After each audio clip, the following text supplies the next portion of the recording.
ဟိုမှာဖိုးထူကို3ယောက်လीစာအုပ်ကိုခေါ်ပြီးကိုကြီးဖိုးတော်3မိနစ်မြို့ပေါ်သွားပြီဟာဟမ်မိဝိုင်းလဲမိချမ်းစကားကြောင့်အထိတ်တက်လန့်ဖြစ်ပြီးသူကင်ထားတဲ့ရေလောင်းပုံးလေးလွတ်ကျသွားခဲ့တယ်ဟုတ်ရဲ့လားမိချမ်းရဲ့ငါမနေ့ကဖိုးထူကိုတေချာမေးပြီးပြီဘဲမှမသွားဘူးလို့ပြောတယ်ဟာအေးနေမယုံဘူးဆိုတာသိလို့ငါပုံခိုးကြိုက်လာတာဒီမှာကြည့်အဲ့လိုပြောပြီးတော့မိချမ်းလေးသူ့ဖုန်းနဲ့ရိုက်လာတဲ့ပုံကိုထုတ်ပြလိုက်တယ်မိဝိုင်းတယောက်မိချမ်းပြတဲ့ပုံကိုမြင်ပြီးအလိန်ခံလိုက်ရတာသိတော့တုံတုံရှင်ရင်ဖြစ်လာတယ်တကယ်ပဲဖြစ်နေရပဲ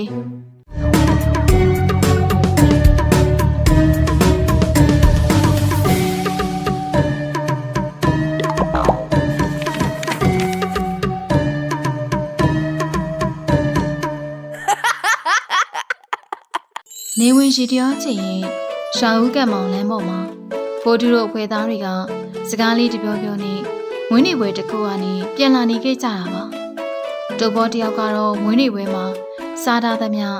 လမ်းအောင်သေးချာမရှောင်နိုင်တော့တာဆိုတော့နောက်ကနေဖြည်းဖြည်းချင်းပဲလိုက်လာနေခဲ့တယ်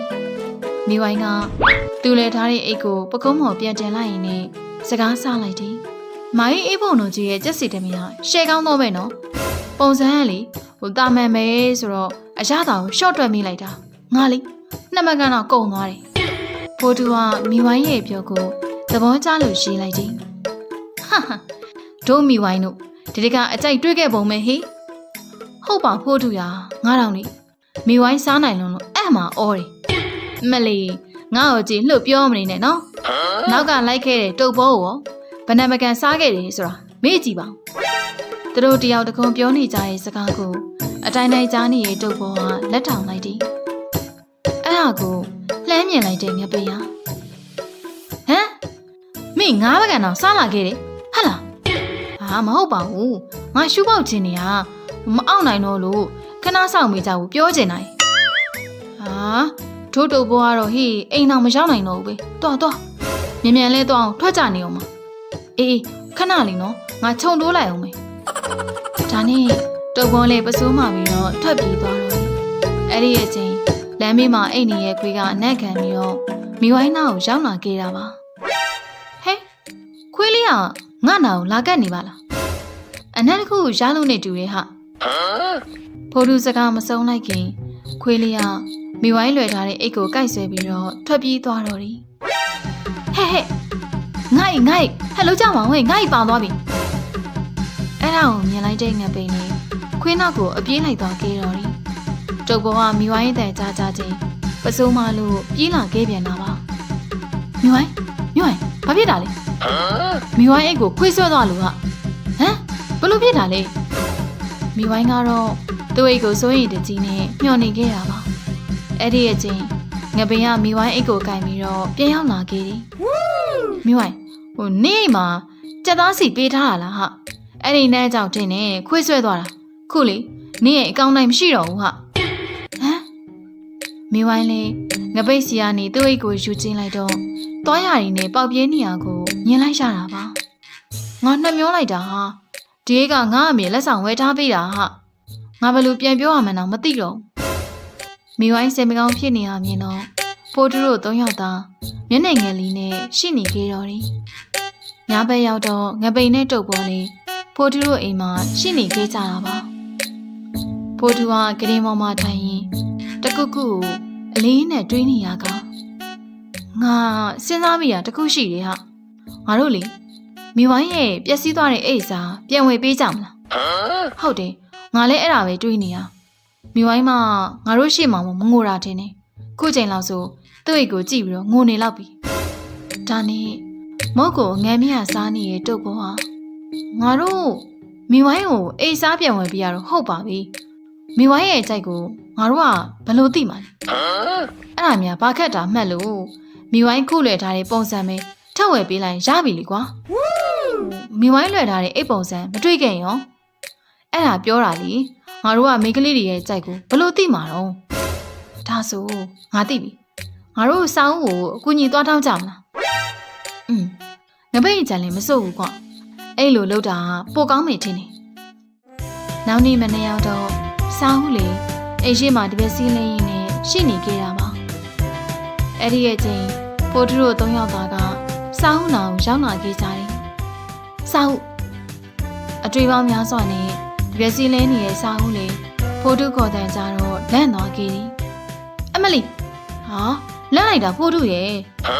စောစောစီစီနေပါအတွင်းတွေကိုလန့်သွားတာပြောစမ်းမအမလီဘာမှမတွေးပါဘူးတော့ခိုးရောက်တည်ရောက်ပေါ့ဒါနဲ့နေစမ်းမ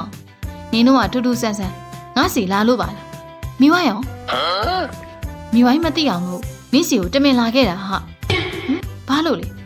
ဟိုဒီလိုမနေ့ကလေမိဝိုင်းရဲ့အိမ်လေးခွေးဆက်သွားလို့ပျက်စီးသွားတယ်လေအဲ့ဒါငါတို့ကသူမသိအောင်လို့အစားပြန်ဝယ်ပေးခြင်းလို့ရေအော်အေးဟိုရရလေငါကဘာလို့ကူညီပေးရမှာလဲဟိုနင်းမိဝိုင်းကြိုက်နိုင်မဲ့အိပ်ပုံစံကိုလိုက်ရွေးပေးနိုင်မလားရပါပေါ့မိဝိုင်းကြိုက်ကိုငါသိဆုံးမယ်ဒါနဲ့အိတ်ကဘာမှတော့ဝယ်ကြမှာလဲဟိုမြို့ပေါ်မှာတော့ဝယ်ရင်တော့ပို့ဆုံးမယ်တင်နေငါတို့မြို့ရဲပဲသွားကြတာပေါ့နေမိဝိုင်းကိုလုံးဝပြောလို့မဖြစ်ဘူးနော်စာအုပ်အေးပါပို့တူရဲ့ငါမပြောပါဘူးအဲ့ဒီရဲ့ချင်းချန်စီယိုနောက်မှာတော့မိချမ်းတယောက်ဖိုးထုတို့စကားကိုခိုးနားထောင်နေခဲ့တာပါအော်ဖိုးထုတို့ကမိဝိုင်းကိုချန်ပြီးတော့စာအုပ်နဲ့မြို့တက်ကြမယ်ပေါ့လေမိဝိုင်းမှာသိရင်တော့ပောက်ကွဲတော့မှာပဲဒါနဲ့မိချမ်းလေးနှစုံနှပြားကြားသွားတဲ့စကားကိုမိဝိုင်းကိုသတင်းပေးဖို့အတွက်အဲ့နေရာကနေမြန်မြန်ထွက်လာခဲ့တော့တယ်မိဝိုင်းတယောက်ကတော့အေရှိယာကွက်ပြက်မှာစပန်လုံးထိုင်ရင်းနဲ့ရှိနေခဲ့တာပါစိတ်ထဲမှာတော့ပျက်စီးသွားတဲ့သူ့ရဲ့လေးကိုပဲနှမျောတသားသားနဲ့ဖြစ်နေခဲ့တယ်ဟောအမေမင်းရင်ငါဘလို့ပြန်ပြေးရပါမလဲသူအဲ့လိုတွေးနေတော့မိချမ်းတယောက်အလောတကြီးနဲ့ရောက်လာခဲ့တယ်ဟဲ့မိဝိုင်းနင်ရတော့လေဒီမှာအေးစိတ်စပလုံးရင်းနဲ့ရှိနေတာပေါ့လေဖိုးထုတို့၃ယောက်ကတော့လေစောင်းဝိမ်မှာတိုင်ပင်နေကြပြီကအစမရှိအဆုံးမရှိပြောခဲ့တဲ့မိချမ်းရဲ့စကားကြောင့်မိဝိုင်းကဘာတိုင်ပင်နေရလဲမိချမ်းရဲ့မနေ့ဖြန်မြို့တက်ဖို့လေစောင်းနဲ့တိုင်ပင်နေကြတာမိဝိုင်းကိုလုံးဝမပြောနဲ့နော်နဲ့ငါနားနဲ့ဆက်ဆက်ကြလာခဲ့တာအဲ့ဒီစကားကြားလိုက်တော့မိဝိုင်းလေးချက်ချင်းပဲမျက်နှာပြတ်သွားတယ်ဟုတ်လို့လားမိချမ်းရဲ့နင်ဟိုကြားရများမှားလာခဲ့တာလားအမလီမိချမ်းရဲ့နာအကောင်းကြီးရှိပါသေးရဲ့နော်ငါတေချာကိုကြားလာခဲ့တာငါထင်တော့လေသူတို့မျိုးတက်ပြီးတော့ကစားခွင့်သွားကြတာမဖြစ်နိုင်ဘူးဒါလို့ဆိုနင်ကိုသူတို့အဖွဲ့တွေကထုတ်ပြီးတော့စောင်းကိုအစားထိုးလိုက်တဲ့သဘောပေါ့နော်ဇက်တိုက်ပြောနေတဲ့မိချမ်းရဲ့စကားတွေကြောင့်မိဝိုင်းလေးစိတ်ရှုပ်လာခဲ့တယ်မိဝိုင်းရဲ့စိတ်ထဲမှာတော့အဖွဲ့သားတွေကသူ့ရဲ့ပျက်စီးသွားလို့ဝမ်းနေနေအောင်ဂယူးမဆိုင်ကြပဲစာအုပ်နဲ့မျိုးတက်လင်မဲ့ကိစ္စကိုသိလိုက်တော့စိတ်မကောင်းဖြစ်သွားခဲ့တယ်ဒါနဲ့မိဝိုင်းလေးဖိုးထုကိုမေးဖို့အတွက်သူ့အိမ်ကိုရောက်နေခဲ့တယ်အဲကန်ရှိမှတယောက်တည်းထိုင်နေရင်ကဖိုးထုတို့လောင်မျောနေခဲ့တာပါအဲ့ဒီရဲ့ချင်းဖိုးထုတို့၃ယောက်သားရောက်လာခဲ့တယ်အဲကန်ရှိမှငိုတုတ်ထိုင်နေတဲ့မိဝိုင်းကိုမြင်တော့ဖိုးထုဟာမိဝိုင်းနေမေတော့ရောက်နေရလေဟာဖုန်းလည်းမဆက်ဘူးဟိုငါဖုန်းမေ့လာလို့ဟာတုတ်ပေါ်ကမိဝိုင်းကိုကဲခက်ကြည့်လိုက်တယ်မိဝိုင်းနေဘာဖြစ်လာလဲမျက်နှာလေးမကောင်းပါလားဟုတ်သားပဲနင့်ကိုမသူနိုင်စားလိုက်တာလေပြောစမ်းမငါချက်ချင်းကိုသွားဆုံးမလိုက်ပါသူတို့တယောက်တကွန်ပြောနေကြတဲ့စကားတွေကြောင့်မိဝိုင်းလေးစိတ်ရှုပ်လာခဲ့တယ်နေကြစမ်းမအောင်ဟာနင်တို့ထင်တာတခုမှမဟုတ်ဘူးငါခုနင်တို့မေးချရှိလို့လာခဲ့တာဘာမင်းမလုပ်လဲမိဝိုင်းနင်တို့မနေ့ပြန်ဘဲသွားကြမှာလေအဲ့ဒီစကားကြားလိုက်တော့ဖိုးထုတို့၃ယောက်သားအံ့ဩသွားကြပြီးတယောက်မျက်နှာတယောက်ကြည့်လိုက်ကြတယ်ဘဲမှမသွားပါဘူးမိဝိုင်းဘာလို့လဲဘာမှမဟုတ်ပါဘူးငါကဒီတိုင်းမေးကြည့်တာမသွားဘူးဆိုလဲမသွားဘူးပေါ့မိဝိုင်းလေးလိုချင်တဲ့အဖြေမရတဲ့အတွက်ကြောင့်ထရက်လိုက်တယ်မိဝိုင်းပြန်တော့မလို့လားဟုတ်တယ်ငါဒါလာမေးတာဒါနဲ့မိဝိုင်းလဲထွက်သွားတော့ဖိုးထုတို့၃ယောက်သားတက်ပြင်းချလိုက်ကြတယ်ဟိုးတော်သေးတာပေါ့မိဝိုင်းမှတိတော့မလို့ဟုတ်ပါကွာဒီမိဝိုင်းမှအကြမ်းမြင်ရနေရလားပဲတန့်ရောက်လာတာနောက်နေ့ရောက်တော့စောင်းနဲ့ဖိုးထုတို့၃ယောက်လေးဖိုးတော်၃မင်းလာကိုရွာလန်းတနေရာကနေစောင့်နေခဲ့ကြတာပါဖိုးထုကဖိုးတော်လောင်မျှော်နေရင်းနေကိုကြီးဖိုးတော်ကကြားလိုက်တာဒီလိုကနေမိဝိုင်းမြင်သွားရင်လေ ဖြည့်ချင်းစရာအဖြေမရှိဘူးဟုတ်ပါဟဲ့ငါလည်းခိုးကြောင်ခိုးဝဲလုံနေရလို့ရင်နေပန်းနေပါတုံနေငါဆိုပို့ဆိုမနေ့ကလိန်လန်းရလို့လေထမင်းလောင်တေချာမစားနိုင်တော်သေးတာပေါ့တေချာမစားနိုင်လို့နော်လေးပကံဝင်းသွားတာထားအောင်လေငါနောက်ကြတော့မယ်ပြောလို့ထလာလာရဲ့ဟာမနေ့ကလို့ပြောတယ်လေဒီနေ့ကအတွေ့အကြုံရှိပြီးသားဆိုတော့ငါအတွက်ကမိုင်းတာပဲဟာအဲ့ဒီရဲ့ချင်းဖိုးတော်သုံးမိရောက်လာတယ်ဟာဟိုမကိုကြီးဖိုးတော်လာပြီဟို stop ကဲမြန်တက်ကြဟိဒီလိုနဲ့သူတို့ဖွဲ့သားရင်လေခိုးကြောင်ခိုးဝမ်းနဲ့သုံးမိမောင်မြန်တက်ပြီးဖိုးတော်သုံးမင်းလေးမြန်မဲမောင်းထွက်သွားခဲ့အဲ့ဒီရဲ့ချင်းအပင်ွယ်တစ်ခုကနေသူတို့ဖွဲ့ကိုဓာတ်ပုံကိုရိုက်နေတဲ့မိချမ်းကိုတော့ဘသူမှသတိမထားမိလိုက်ကြပါဘူးမိဝိုင်းတယောက်ကတော့အင်းရှိမှပန်းမီရှည်လောင်းရင်ရှိနေခဲ့ပြီမင်းမျက်နှာတော့မကောင်းပါဘူးအဲ့ဒီအချိန်မိချမ်းတယောက်အပြေးလွှားရောက်လာခဲ့တယ်မိဝိုင်းနေငါပြောတာခုထိမယုံသေးဘူးမလားဟိုမှာဖိုးထူတို့၃ယောက်လीစောင်းကိုခေါ်ပြီးကိုကြီးဖိုးတော်၃မိနစ်မြို့ပေါ်သွားပြီဟာဟမ်မိဝိုင်းလဲမိချမ်းစကားကြောင့်အထိတ်တလန့်ဖြစ်ပြီးသူကင်ထားတဲ့ရေလောင်းပုံးလေးလွတ်ကျသွားခဲ့တယ်ဟုတ်ရဲ့လားမိချမ်းရဲ့ငါမနေ့ကဖိုးထူတို့တေချာမေးပြီးပြီဘဲမှမသွားဘူးလို့ပြောတယ်ဟာအေးနေမယုံဘူးဆိုတာသိလို့ငါပုံခိုးကြိုက်လာတာဒီမှာကြည့်အဲ့လိုပြောပြီးတော့မိချမ်းလေးသူ့ဖုန်းနဲ့ရိုက်လာတဲ့ပုံကိုထုတ်ပြလိုက်တယ်မိဝိုင်းတယောက်မိချမ်းပြတဲ့ပုံကိုမြင်ပြီးအလိန်ခံလိုက်ရတာသိတော့တုံရှင်ဖြစ်လာတယ်တကယ်ပဲဖြစ်နေရပဲငါမနေ့တွေကပြောသွားပဲနေမမယုံတော့နေခုဖုန်းဆက်မေးကြည့်ပါလားသူတို့ဘာပြောမလဲသိရတာပေါ့ဒါနဲ့မိဝိုင်းလေးတုံရင်ဖြစ်နေရခါဖိုးတူကိုဖုန်းလိုက်ဆက်လိုက်တယ်တပတ်ကဖိုးတူကဟယ်လိုမိဝိုင်းနေခုဗမာလဲရင်ဖိုးတူငါလားငါခုနွားเจ้าနေတာယာထဲမှာဟာဖိုးတူရဲ့လိန်ညာစကားကိုတေချာကြားလိုက်တော့မိဝိုင်းလေးဘာစကားမှမပြောနိုင်တော့ပဲဖုန်းချလိုက်တော့နောက်တော့ရှိုက်ကြီးတင်ငင်ငိုတော့တာပါဖိုးတူတော့ငါ့ကိုညားတယ်နင်လေငါပြောတာကိုစရရရုံခဲ့တယ်လားခုတော့နေတစ္ဆာပေါက်ခံလိုက်ရပြီမဟုတ်လားသူတို့ကလေနင့်နေရာမှာစားအုပ်ကိုစားထိုးလိုက်ပြီဟာ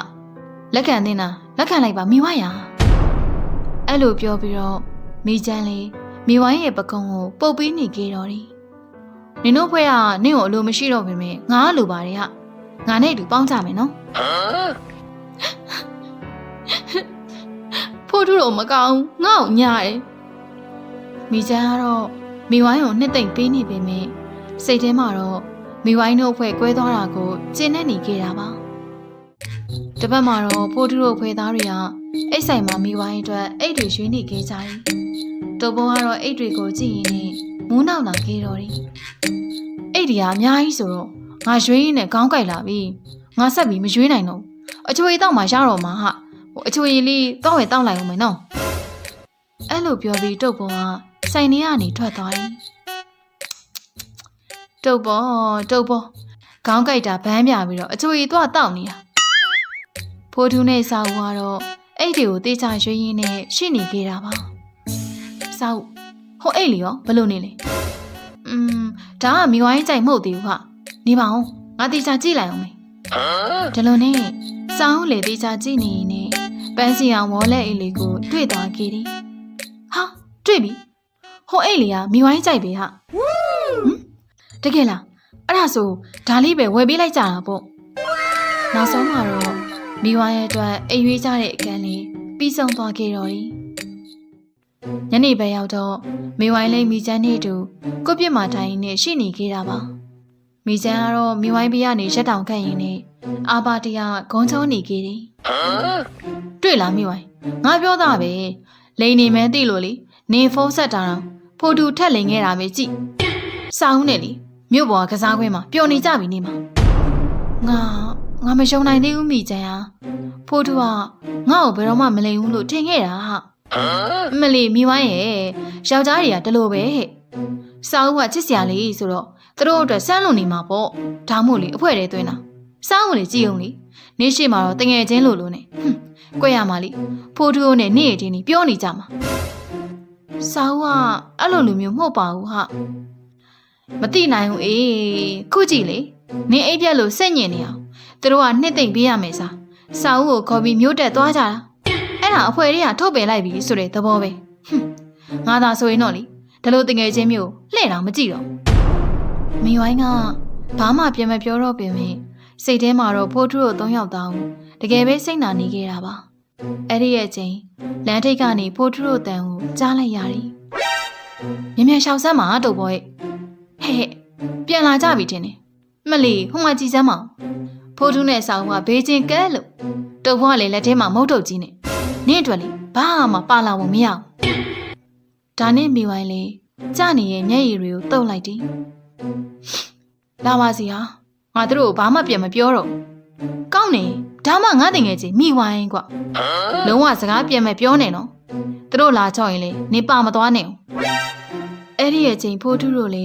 အနားကိုရောက်လာခဲ့ပြီးတော့လက်ဆောင်တော့ကိုမိဝိုင်းစီကိုကန်ပေးလိုက်တယ်မိဝိုင်းနေ့အတွက်အံ့ဩစရာပါလာတယ်ဟာရော့ကြည့်လိုက်မိဝိုင်းကဖိုးထုပြောတာကိုဘာမှပြန်မဖြေပဲအေးဆက်ဆက်မျက်နှာထားနဲ့တစ်ဖက်ကိုပဲငေးကြည့်နေခဲ့တယ်မိဝိုင်းကြည့်လိုက်ပါဦးကနေကြိုက်မှသိကြတယ်ဒါနဲ့စာဦးကမိဝိုင်းနားကိုသွားလိုက်တယ်မိဝိုင်းနေစိတ်ဆိုးနေရလားယင်ငါကလေနေကြိုက်တဲ့မဲ့လက်ဆောင်ကိုတေချာရွေးပြီးခဲ့တာဟာ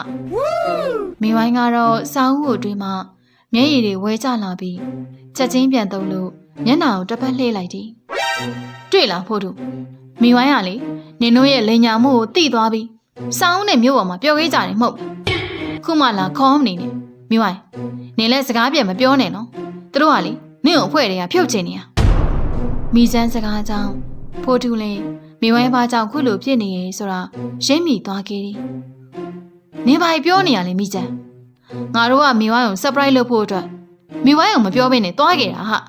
စောင်းကလေမိဝိုင်းအတွက်အိတ်ရွေးဝေးကိုလိုက်ခဲ့တာအဲ့ဒီရဲ့ချိန်မိဝိုင်းလည်းကိုပြစ်ပေါ်ကဆင်းလိုက်ပြီးတော့ဘသူ့ဘုံမှာစကားမပြောဘဲအိမ်မော်တက်ဖို့ပြင်လိုက်တယ်တွားမိဝိုင်းအိမ်မော်တက်ဒါလို့တငယ်ချင်းမျိုးကိုလေအဖက်လောက်မနေနဲ့ဒါနဲ့ဖိုးတူလည်းစက်ကူအိတ်ထဲကနေပတ်စံကြီးကိုထုတ်ပြလိုက်တယ်မိဝိုင်းဒါလေးကိုကြည့်သွားပါအောင်ဟာငါတကယ်မလိမ့်ပါဘူးအဲ့ဒီအချိန်မှာမိဝိုင်းလည်းရက်တန့်သွားခဲ့ပြီးတော့တွေ့ဝေနေခဲ့တယ်အဲ့ကရေးမကြည့်ဘူးမိဝိုင်းသူတို့နေ့ကိုလိန်တာထိကမယ်အိတ်နဲ့ချော့တာမယုံနဲ့ဂုံချောနေရဲ့မိချမ်းကိုစိတ်မရှိတော့တဲ့ငပိယဒီမှာမိချမ်းနေမပြစ်ချင်နေရလေငါတို့ကလေမိဝိုင်းအိတ်ကိုခွေးဆွဲသွားလို့အစ်စ်ပြန်ဝင်ပေးဖို့လုပ်ခဲ့တာဟာဒါပေမဲ့ငါတို့3ယောက်လုံးကမိန်းကလေးအကြိုက်ကိုမတိတတ်လို့စာအုပ်ကိုအဖော်ခေါ်သွားခဲ့တာအေးမိဝိုင်းကိုလည်းငါတို့ဖွဲ့တွေကမပယ်ထုတ်တယ်လို့စာအုပ်ကိုလည်းပေးမသွင်းဘူးနေပါလေဂုံချောထားတယ်အဲ့ဒီစကားကြားမှာမိချမ်းလေးအဖြစ်ပြက်ကိုသဘောပေါက်သွားခဲ့တယ်အော်ဒါလို့လားမိဝိုင်းငါအိမ်မှာလှုပ်ရှားလေးရှိသေးလို့သွားပြီနော်ဒါနဲ့မိချမ်းလေးဂုံချောဆရာရှိကချောပြီးတော့မြန်မြန်လစ်ထွက်သွားခဲ့တယ်ကဲမိဝိုင်းမှာစိတ်ကျေနပ်ပလားမကျေနပ်သေးဘူးငါ့ကိုခေါ်ပြီးသွားပဲလို့ရတဲ့ဟောင်းဘာလို့ခုလိုချင်းတွေကိုဖန်တီးရတာလဲကဲဒီလိုပြအောင်လုပ်ခဲ့တဲ့ငါ့ကိုပဲအပြစ်တင်ကြတော့ဟာမိဝိုင်းငါ့ကိုစိတ်ဆိုးပြေပြီလားယင်ပြေပါပြီဟာငါမသိပဲနဲ့နင်တို့ဘောအထင်လွဲမိလို့တောင်းပန်ပါတယ်ရပါတယ်ဟာငါတို့လောက်ရက်ကလည်းအထွင်လဲစရာပဲမိဝိုင်းနေငါတို့ရွေးလာတဲ့အိတ်ကိုကြိုက်တယ်မဟုတ်လားကြိုက်တယ်ဟိုတကယ်ချင်းတို့အားလုံးကျေးဇူးပါပဲဟာနောက်ဆိုလေဘာလို့ငါ့ကိုသတိပေးကြနော်နှုံးမရင်ငါအတွင်းလွန်တက်လို့ဟာအေးမမိဝိုင်းရဲ့နောက်ဆိုလေငါတို့နေမသိအောင်လို့ဘာမှမလုပ်တော့ပါဘူးဒီလိုနဲ့သူတို့ဖွဲ့သားပြီလေတယောက်နဲ့တယောက်နားလည်မှုယူလိုက်ကြရင်ねဇလန်လေးလေးပြီးဆုံးသွားခဲ့ရတယ်